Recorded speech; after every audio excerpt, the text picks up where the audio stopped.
All right, let's have a go at trying to describe what Maddie did, and Maddie gave me permission to have a go at this.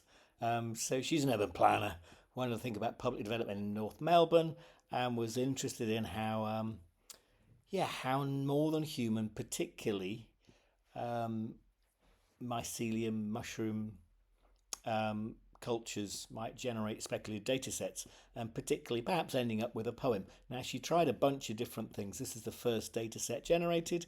So she provides a timestamp, a location, the species, the interaction type, whether it's competitive, based on a parasitism, a commensalism, the time, the disruptions, um, environmental conditions, and this is fine. It's good, and she ends up with a quite a provocative little poem.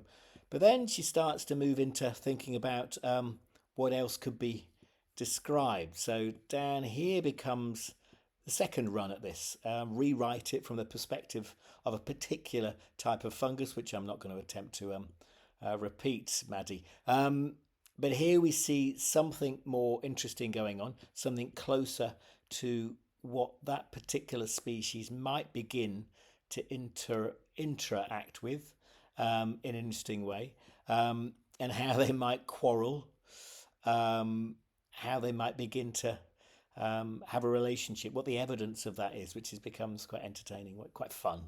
Then there's another note around rewriting it from the perspective, not through our language, but through mushroom language, which is really interesting. So again, your smaller table this time, but we're starting to see something that, as a designer, Maddie became very interested in indeed. You begin to get this shrine wrong, pollen whiff, possum huff, plastic hiss, quiet yes, which again, I mean, look, it's Gen AI, but it's quite playful, and then even less human, even more mushroom as she pushes it even further, and you begin to get these mycelial marks. Drip, hum, coley, stundrift, and she started to notice some of the characters pop in as though, well, as the text says, this is not for you as a human. She doesn't even want to begin to understand how this is generated. So in the end, it ends up generating a really unusual collection of symbols, which again become indecipherable because, of course, there are different species, different language.